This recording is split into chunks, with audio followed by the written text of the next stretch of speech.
You're listening to Drinks and a Movie with your host, Rudy. Spoiler alert. Drinks and a Movie podcast. Everyone, thanks for checking it out and tuning into the new episode and the video. I've got a very special guest with me today. I am joined by creative writer, storyteller, Jesenia Chavez. Jesenia, thanks for joining me here. We're going to be talking about a movie that you actually introduced to me, Mosquita Y Mari, and we're going to try some Mijenta Reposado Tequila. But before we jump into that, can you tell us a little bit about yourself, your background and creative writing and storytelling and your podcast? And yeah. Well, I'm an educator as well. I've been with the LA Unified School District for 16 years, and that's my first career. But I've always been a writer. I've always written poetry, and I love to perform and do open mics or spoken word. And this year, I just self-published a poetry collection. It's called This Poem Might Save You, parentheses me, and I published it through Alegría magazine. It's a woman-owned Latina publishing company. Mm-hmm. And then I started a podcast with my friend Jaime, and it's called Que Me Cuentas, mostly Latinx storytelling podcast, where we curate stories based on a theme. So we ask for submissions, and then we put the episodes out monthly. Yeah. Gotcha. Yeah, I was able to listen to a couple of your podcasts. I listened to the first one and the last one because I think we kind of came across each other fairly recently. Yeah. And you started... Was it this previous March or the year before? It's fairly new, right? It's fairly new. We started in November. November of 2021, I want to say. Mm-hmm. Yeah, November of 2021, I think. Jaime's going to kill me if I don't know. I think that's when we started it. And it was an idea we had because we both love theater, live theater. We both would go to Casa 0101 a lot in Boyle Heights and the Frida Kahlo Theater to be in community and to share and to be creative, without being, professionals, but it's more in the community theater kind of way. Right. So we both had this desire to create a podcast because there's not enough voices out there. And it's funny, when he did his research, he was telling me that there's a lot of Latinx podcasts, but they're mostly women. So it's interesting that, and there's not any around storytelling. Right. So we're excited to bring the stories out and just to share our own stories and to show that we're not just one thing. We're from different backgrounds. We have different experiences. We're not a monolith. We're very different. Just because we're Latinos doesn't mean that we are all the same. Yeah. And so we wanted to highlight that in our podcast. Yeah, I really like the idea, too, that it is a... like you said, you have different people do submissions, and because it's not just you and Jaime that are telling it or reading the story, it's you have different people come on in your episodes and record, right? Like what they wrote themselves, yeah? Yeah. Sometimes we'll ask people that we know, and then we'll get the stories from them, and then we put out calls to people if they want to submit. But then we record separately. So this setup is really nice. We have a little setup. We both did a pitch competition and we won equipment. We won a Focusrite. Right? So that's kind of how we got started. And we get the stories and we do the recording separately. And then we have the storytellers record themselves on voice memo or if they have equipment. And then Jaime does all the editing and the producing of the stories. He goes back and forth with the storyteller because we don't want it to drag. With stories people will tune out so fast. Yeah. So we try to keep it within 5 to 7 minute stories so that we can keep it moving. Yeah. I like that aspect of it. I like that it's kind of a compilation with a certain theme for your episode, and it's cool too to hear different voices. It's almost like you're listening to like an anthology series in a way, but it's all audio. Yeah, thank you. Yeah, no, that's really great. Yeah, I'm glad that you came across the podcast and I got to listen to it. Yeah, let's get into this tequila here. Woo! So we're drinking Mijenta Reposado.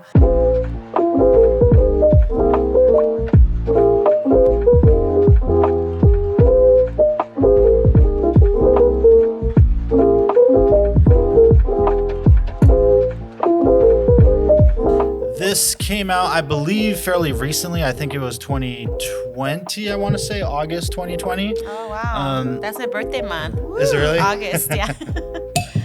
Oh, wow. Nice. Dude, yeah, check this out. Glass cork. All right. So one thing about this company, and I don't remember everything, but fairly new, and they're all about sustainability from the land all the way up to even the label. Like from what I understood, I listened to a podcast with one of the co-founders, Elise Som, I believe. I forgot her name. Sorry, Elise, but one of the co-founders.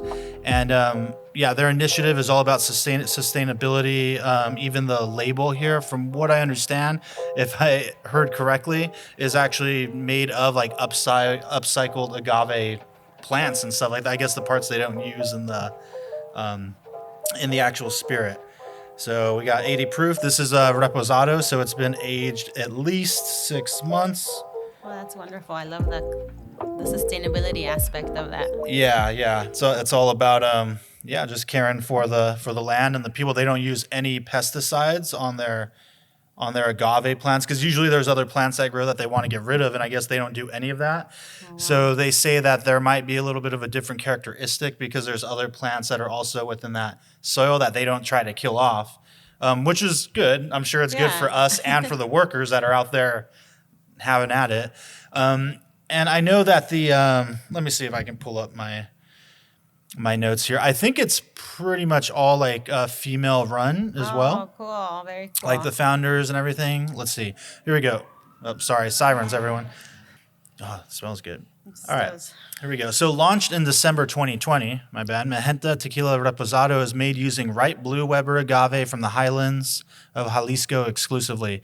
The production is overseen by Maestra Tequilera Ana Maria Romero, which includes the hand selecting of the bespoke barrels for aging. In this case, American white oak, French oak, and French acacia casks were used. The tequila was aged up to 6 months in a blend of these barrels and tasted every 15 days to ensure optimal flavor. So that's really interesting too, because typically it's just one cask, but this has like 3 different barrels they're going in. So, oh, wow. All right, should be interesting. So that'll give us, I think, a kind of a unique flavor. All right, salud. Thank Cheers.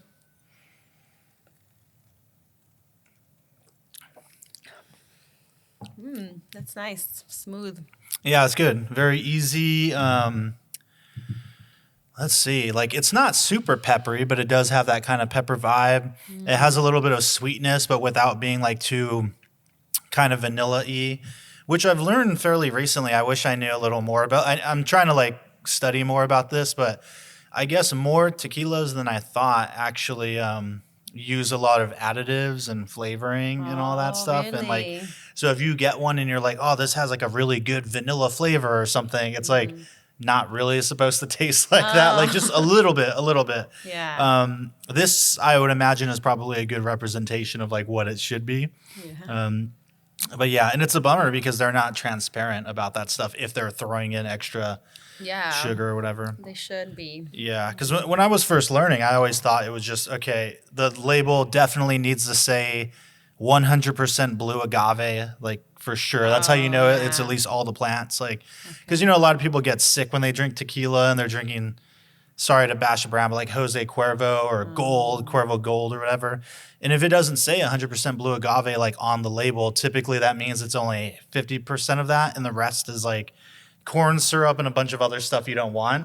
So I think that's probably why when people shoot a ton of it, they're getting sick and they think like, oh, I don't like it, it's not good. But so you got to get the real stuff. 100%. But yeah, there we go, 100% agave right there. But yeah, this stuff, I think it's good. It's smooth. Like it's easy. Yeah, I can keep sipping it neat. I think it would definitely go well in a margarita for sure, or Paloma, whatever you might want. Yeah, it's nice. Yeah, it's a little on the earthy side, I think. Yeah, earthy. I was gonna say anise, like a little bit of anise. Yeah.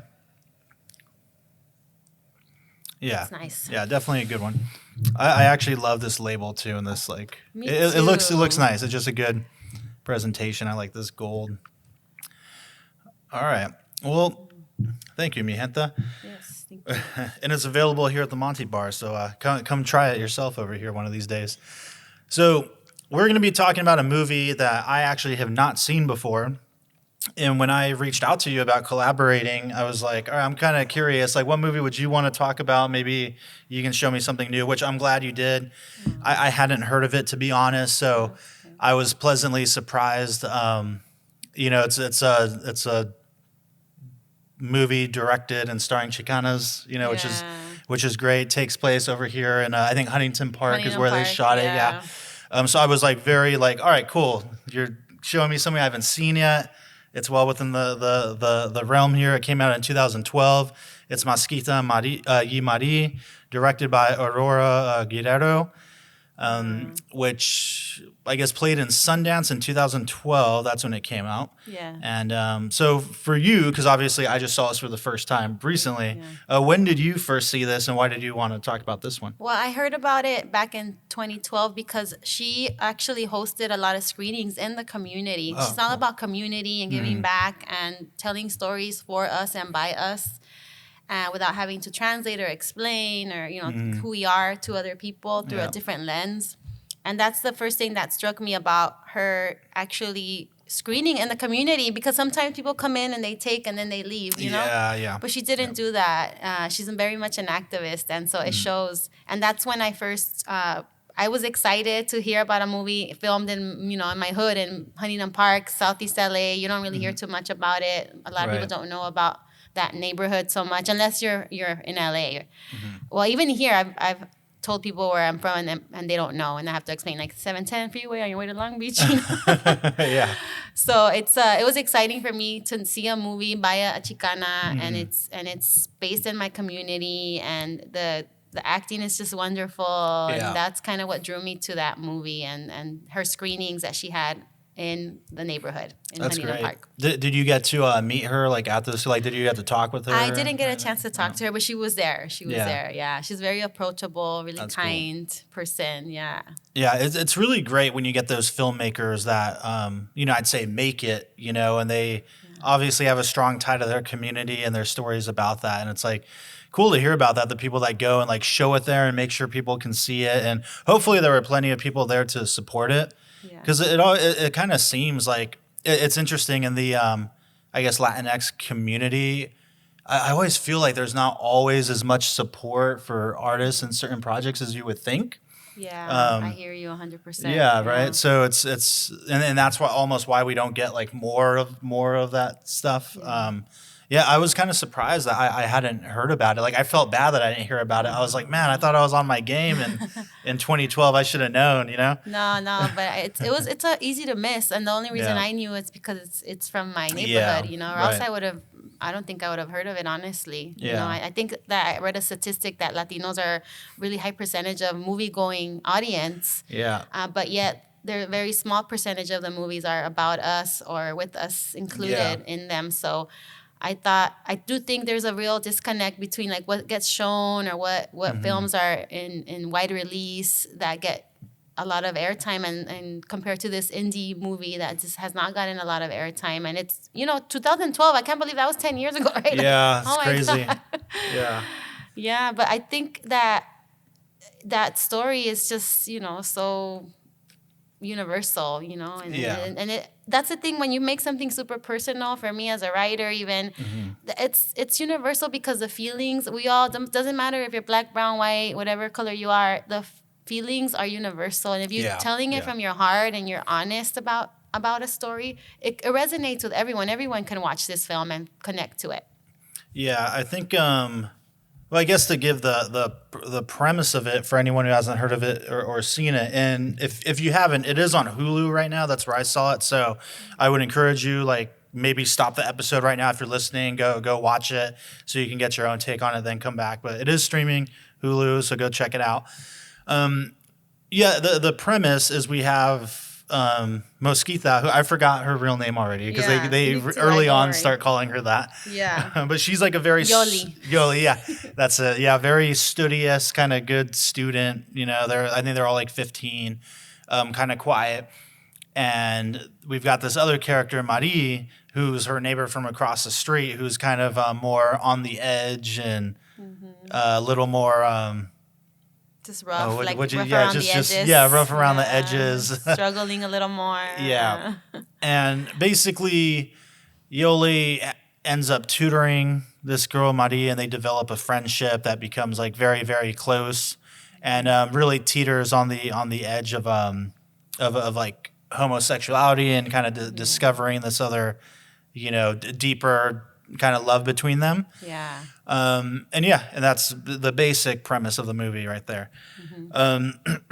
Yeah, and I saw some interviews on YouTube with Aurora, and she shared that was for her the first time she was like realizing about her queer feelings. Yeah, and she didn't really know until years later, 10 years later, that actually was probably her first crush or her first love, and that was just really beautiful the way that she was able to, the subtlety in the movie. It's really special, I think. Yeah, that's really what I enjoyed about it. I think most was that there's nothing about it. I think to me that's like very on the nose. It's all in the gaze and the looks and there's not a lot said, and so props, like that's all great direction, shot choices, great performances by the actresses to like convey these deeper feelings and emotions, but just through with looks, and not just outright saying anything. And I think that's something I really liked about it. Was I kind of found myself waiting for it to go a certain direction or get to a certain point. Like they were gonna make them. out, but no. So, something like that. Spoiler alert! No make out scene, but something like that, right? And I really kind of like that it never did that, but there's enough there to like, oh, is there something going on? Like, was that scene just not shot, but to them it actually happened? Because it could sometimes with their interactions when they start going a little more head to head or being aggressive with each other again. They go on this kind of roller coaster of like really liking each other's company and then being upset with each other because Yoli's hanging out with that guy with the weird rat tail thing. And that hair choice. I was like, okay. So I really love the way that was all conveyed and just executed. It's really good filmmaking, I think. I think so too. And then if you compare that high school experience to that show that's on now, what's that show on HBO? I'm blanking on the name, with the teenagers and they're all doing drugs and. Euphoria. I haven't seen it yet, but Euphoria. So I'm thinking about Euphoria and I'm looking at this movie, because I watched Euphoria and it's such a contrast, I think. In the movie, she captured, because that's how, teenage girls were hella intense, I know you've never been a teenage girl. Your friends are like super hardcore, your friends, And that's why I love the twins too. The twins, La Cuata, they were just like so mean and putting one jewel over here. And, I love that it captures that intensity that you have with your friendships when you're in high school, because everybody's hormonal, everybody looks weird a little bit, everybody's trying to figure out who they are. Everybody's like, not sure about wearing deodorant or not. Right. And like the peer pressure aspect of it too, of like, hey, we're all gonna fit in this car and smoke this joint and do this, and like, oh, go ask this dude if he ever had a boner in class, or like that was so funny. That's an awkward like scene for her. And I think another thing too that I appreciate is that kind of realism of the actors and their performances is. They look like they're really 15. So like maybe not 15, or like they look like they're actually in high school. It's not like they went and hired like 25-year-olds to play 15. Yeah. And like you said, everyone has that kind of look. Like they're really that age of like coming to, it's so I do like that, because it's always weird when it's like a movie about high schoolers and everyone's like 30 years old. Like the ones you're who not grew up fooling watching. me. You're not fooling anyone. Like you're 30. I love that. And you work with high school students, so you probably see this. I do think when I had a crush on a boy when I was in high school, it was like that. Like I'm getting up to go to get a tissue, and I hope he's looking at me. It was like those. She captured that subtlety of the way you flirt. It's very innocent. It's not this hypersexualized, world. I mean, not to shame, people that were, super sexual or anything like that. But there's a spectrum, and you only get to see one side of it often. Yeah. And this, when you got to see the subtle little crush developing, and you never, like, she never explicitly says anything, but you know. Yeah. Again, it's all in the looks. Like I don't remember exactly what was happening in the scene or that, but I think it's when Yoli first goes to Mari's house and they're talking about that necklace she has, and there's this one close up on Yoli or Mosquita, and it's very clear. It's like just in the look, they don't say anything, but it's like, oh, she likes this girl, like like that. You know what I mean? Like she's about it. And maybe it's just because we already know the premise, and I read the synopsis. I don't know, but it seemed pretty clear without words, without saying anything, without a big musical score to like tell you how to feel. It's just all right there. And again, just great direction. And it comes through too. Like, you know, I was listening to some interviews with her as well. I was trying to find like as much information as I could, and I like you said, it took her 10 years to you know, kind of write this movie, and how it was based on her at a certain point. I mean, she did a really good job expressing that. And like as another like filmmaker or aspiring filmmaker for me, I always appreciate when people manage to take something that they were never able to quite express into words you know, themselves at a certain time, and then eventually later on they were able to do it, and she did it in the form of this movie, and I think captured it so brilliantly. Like, I don't know exactly how much is true and how much is stretched, but either way, it's like the fact that she was able to get to a point where she put it out there and released it, and it was successful, is much appreciated, and it must have felt really like great for her. Like, I think cathartic's the word, like to, all right, I did it. Like, here, this is it. Like, I've materialized what it was I was going through and experiencing in my youth. And it's really great. Having that time to just, you know, think about things that I think as artists, as writers, as filmmakers, I think you have this wonderful opportunity to reflect on yourself, on what you like, on experiences you've had, and coming to these conclusions when you're working on something over and over, and you're writing it, or you're reading it, or you're filming it, or through visuals.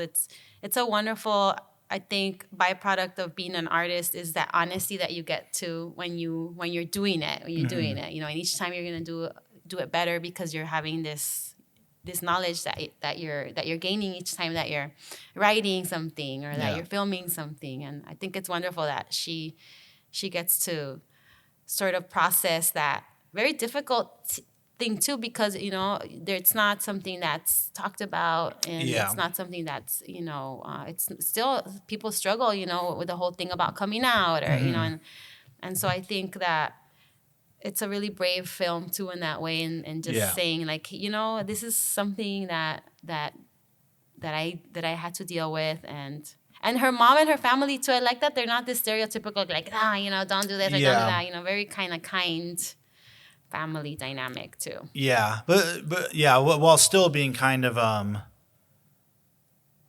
know. I guess I don't know how to explain it. I'm glad you brought that up though. You know, we are talking about how the actress who plays Mosquita's mother, I forgot her name. Yeah. The Laura Patalano, the one that played Yoli's. Yeah. Mosquita, who was the mother in Gentified. Which I think she was great again, and is definitely like a little nicer in this movie. And I do like their dynamic, like you said. You know, it is kind, but it's almost kind of funny and humorous in a way, where they start thinking like, oh, she's out thinking about boys and not about school, and they have like no idea that's like not even on the radar, just the assumption. And that's true. Yeah, it's cute because I love that scene where she has the dad's hat on, and she's dancing. With the Discman. You know, it's only 10 years old, but the technology has changed so much. I also was thinking about, as I was rewatching it, about cell phone culture. It's not. There's so many movies now that include phones and text messaging, and that had the Discman, and, you know, that's it. And that's how she's listening to music. And then that scene with the hat, you know, with the mom comes in, it was such a tender scene, you know, and then the mom's like, nah, you don't have to be worried about like why I love your dad. Like, you don't have to worry about romance right now. That's very relatable. Like, don't worry about no boys or, you know, romance. You gotta, you know, get good grades. She immediately turned around real quick right there. And it is funny too, because it does seem like, I don't know, maybe it's just my experience, but like those subjects within those families, and I think that culture, like seem maybe a little more taboo. I don't know, but maybe that's just me. I'm not sure. I do think, like, when I was in high school, I was a nerdy theater kid, and all my friends were gay or lesbian, and I would go to these groups called Project 10. It was like a support group for queer students, and I think that it's really hard. It's really hard, with the Catholicism, a lot of Christianity. There's this thing like no, you have to be, a certain way. And I do think it's something that in the community that we deal with for sure. Right. And still to this day, unfortunately, because we're not accepting. I think there's a little bit more acceptance of it now, but I don't think it's enough. It shouldn't be accepted. It should be just part of who you are. It shouldn't be this thing, but unfortunately it's not. And, and I've seen a lot of my friends struggle through that. And it runs the gamut between family being super supportive or kicking kids out at 18, and they have to, then be homeless and deal with all of that. But I think for women too, we can explore more, and it's not as taboo. But for men, it's so much more taboo in terms of, women experimenting with other women. It's okay, but men with men, it's not okay. But yeah, I do think that I like that she also said in one of her interviews that she wanted it to start a conversation between, families, to say, this is who I am, and to as a conversation starter without shaming or without blaming or anything like that. Yeah. No, I like that openness of it, and like we kind of mentioned before, how it's all left up to you to kind of think about it and have the discussion, and it's not just like strictly told to you and all that. And I love Pacific. Like, Pacific is Boulevard there. It's such a, iconic place. That's where the soccer riots were, and that's where like people would cruise. And I feel like Pacific was a character in the movie too. It was so much part of the movie. The shops, the quinceañera, the picture studio. I don't know. Did you ever take those pictures? No. Like, yeah. I think mostly girls did that. With your best friend, and like they're coming back now. No, the 90s are coming back. Yeah. Everything just kind of returns after a while and becomes cool and hip again. Yeah, I love that, how she featured the city of Huntington Park and everything. Even there's a scene where she goes up and she's like, sometimes it smells bad because Farmer John is there, and there's a lot of factories in Vernon. And so, and the railroad track. And then when she's up there anyway, she says that sometimes it smells like ass. Can I say ass? Yeah. I'm not sure. So, yeah. But yeah, it does smell like that, like because of the slaughtering of the, animals in Farmer John. And so it just, for me, it was just really validating to see on screen, on a big screen, my experience in my neighborhood. Not directly my experience, of course, but just brown kids in high school trying to figure it out. And it's not this cholo, and it's not this narrative that we've seen many, many times. And not to knock any of that, because I think that's part of our story as well. But skewed to one side, So we want to just like open it up, like there's a lot of other experiences, Yeah, no, that's a very good point. I'd be interested to see if there's another, because I don't think on her filmography there was another feature film. I know she went on to do a lot of television, and Ava DuVernay saw this movie and was like, I need you to direct episodes of my show. I think it was Queen Sugar and maybe even another project. So they've worked together, and I think she directed maybe a few episodes of Hentified as well. And I saw some other credit, but I'd be interested to see and wonder if there's another feature at some point coming down the way. It has been 10 years, and I'm sure there's a lot more to say, Yeah, there's a lot more to say in these, underserved or under. She did do a cool thing in one of the scenes too, where she had Mari wear a T-shirt. It was that's a community-based organization that's really great about fighting environmental racism that we deal with there in Southeast LA because of the pollution, because of the water, because it's everywhere.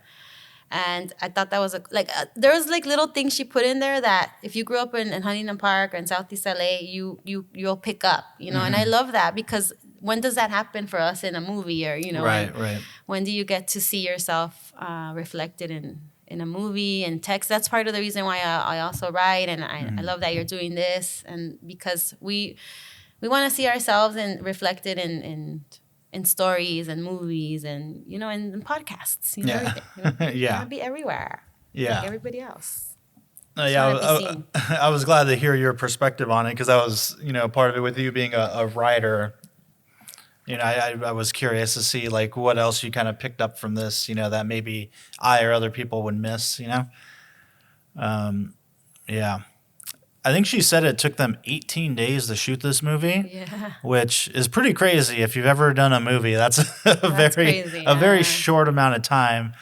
And I mean, I guess it is pretty simple. There's nothing like super flashy in it, but there is a lot of like them being on the street and in that kind of rec yard with the cars and the car. Like there's still a lot going on, and at the houses. school, that different houses, Yeah. And man, like that is not an easy feat to get done, and a lot of like day exteriors and all that stuff where it's like you got to do this at the right time and everything. Oh, yeah. With a bunch of people on the street, it's loud. Yeah. Like Pacific Boulevard Right, is right. loud. You know, you have cars and sirens and helicopters and everything you hear in the city. It was a loud 18 days. And she said with non-actors too, right? A lot of these kids were, you know, non-actors. Oh, that I didn't even realize. Okay. Some of them. So Yeah. I think that's also challenging, but she got it done. She got it done. But you have to, right? When you have you have to do your own rig, you have to get your own money. You know, Yeah. I love that indie spirit that we have now, where we're just like, well, if nobody's gonna do it, I'll do it myself. you know?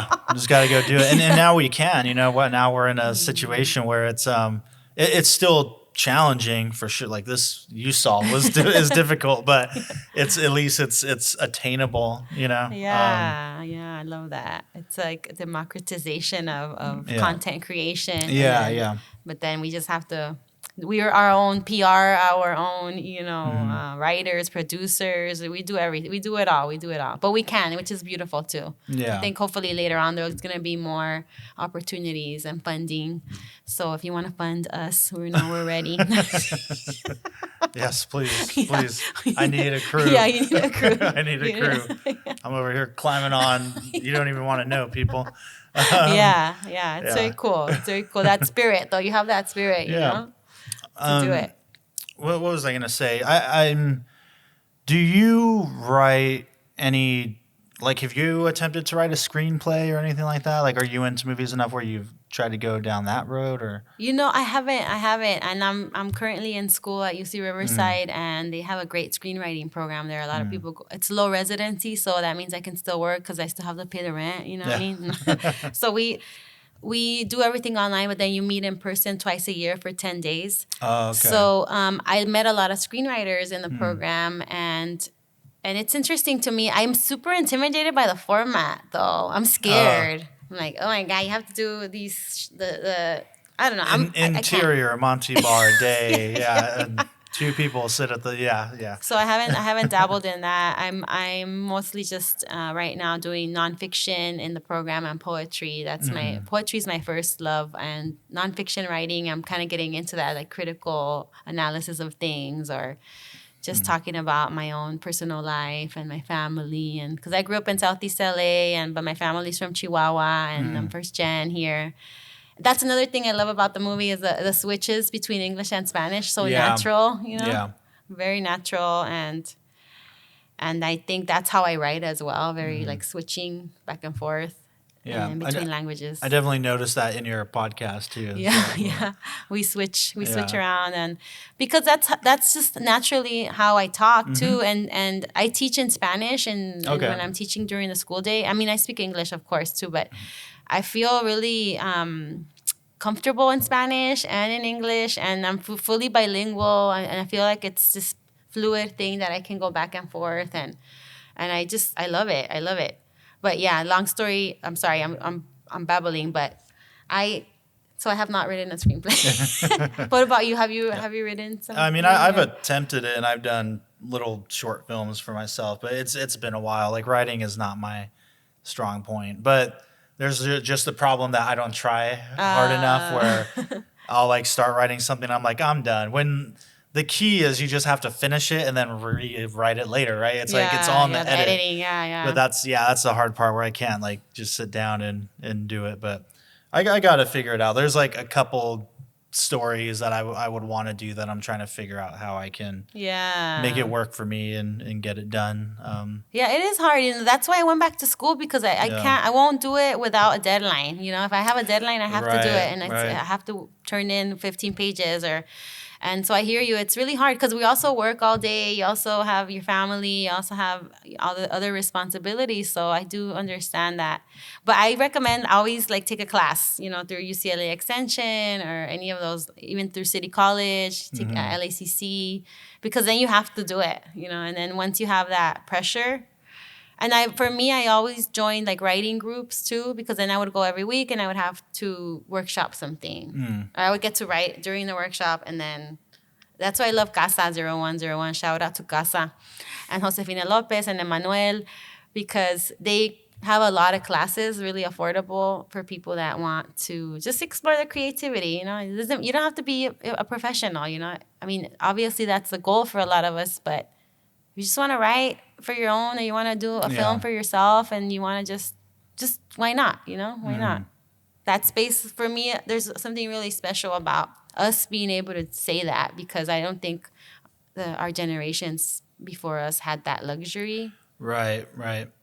To say, hey, I want to write. I want to be a writer. My mom would have been like, yeah, right. Gotta pay the rent.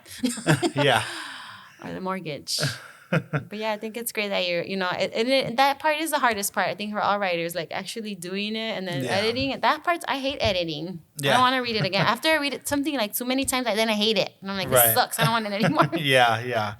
That's all. It's hard. It's tricky. So props to all the writers out there. Props to y'all. Thank you. Before we start to wrap it up here, I'm just kind of curious, what are some other films that you really enjoy? I know that you mentioned a couple other ones to me, and we were kind of trying to decide all right, which one are we going to go with? What are some other movies that you really just like in general, but maybe also from a writing, storytelling perspective? Yeah, well, I have the classics that I love. I love Amelie, I love Selena. I love that one too. I love La Bamba too. I love, more recently, I think, movies that I've seen that really spoke to me. I feel like I'm blanking on them. No, that happens because to me too. I watch so many movies. Yeah. And you can consume media so quickly, and it doesn't have a chance to digest and simmer. But I can't. Get Out. That's the one I'm thinking about. Get Out. It's a good one. Get Out was. It took me at first. Honestly, I didn't like it at first, and really? I didn't get it, and then it took some time for it to digest, and then I got it. And then I thought it was genius. Definitely Get Out. And what else? Let's see. Well, Real Women Have Curves, of course. Josefina Lopez's movie. That was a great movie too. I love that story. And some of the classics that we all grew up watching, as kids, like Stand By Me, or that's why I love Mosquita Y Mari. I think it goes along with that same canon of coming of age stories and romance, and without the creepy, element of 30-year-olds playing, 19-year-olds. Yeah, definitely. Love a good coming of age story for sure. Yeah, I think I put The Science of Sleep because I love quirky Anomaly and Wrist Cutters, a love story. I love I haven't seen that in a minute. Quirky. I like it when they play with images and imagination, and how we grew up magical realism. And I love when filmmakers can really kind of tap into that. Yeah. And those are the ones that I'll watch over and over. Or The Science of Sleep. Eternal Sunshine of the Spotless Mind. Every time I go through a breakup, I watch them. I love that one.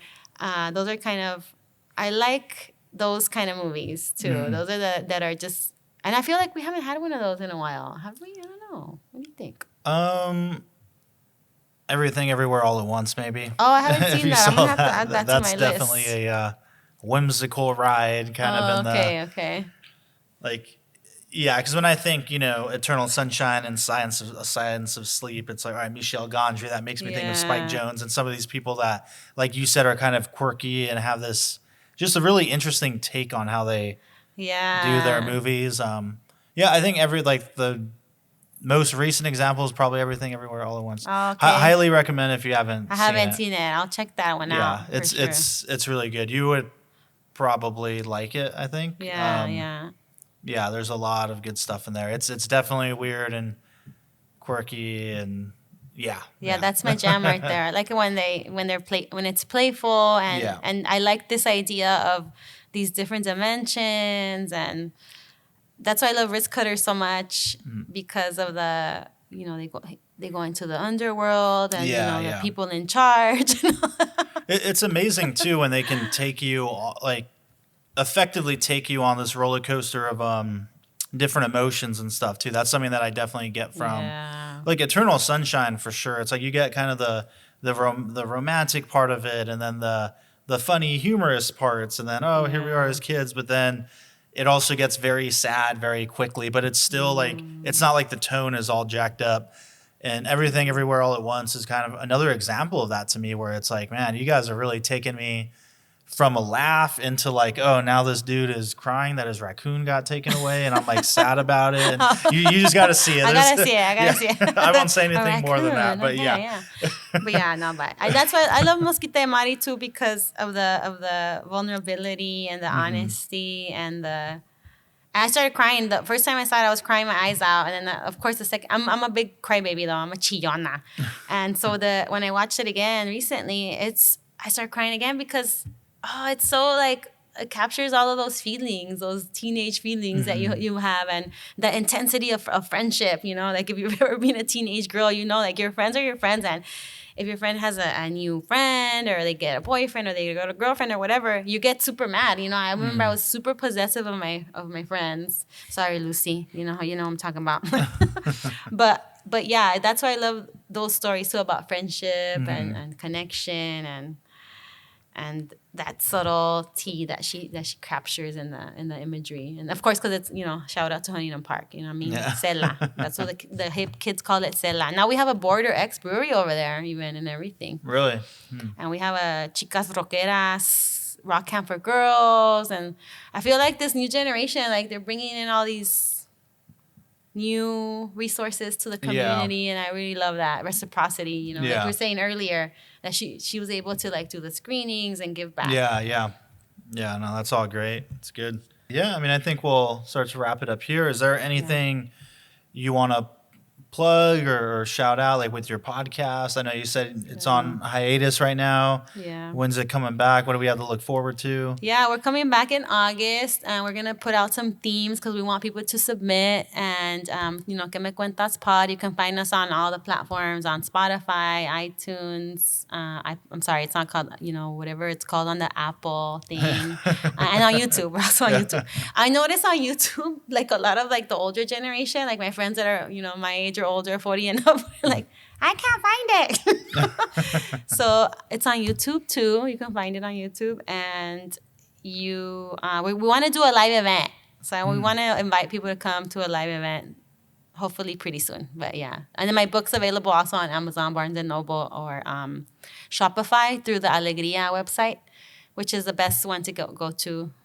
Even though it takes long, people just wait a little bit. You got to wait more than 2 days.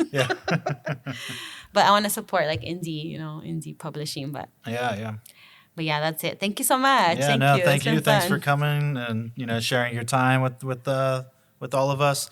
I'll make sure we get all those links in the description so everyone can check out your work. That was great. That's a wrap. Cheers. Cheers. Gracias. I drank it. Yeah. It's okay though. Thank you for listening to the Drinks in a Movie podcast. You can now find us on Instagram at Drinks in a Movie Pod, where we'll be posting photos from all the various films that we discuss. You can also email us at drinksinamoviepod@gmail.com. Please rate, review, and subscribe, and thank you for listening.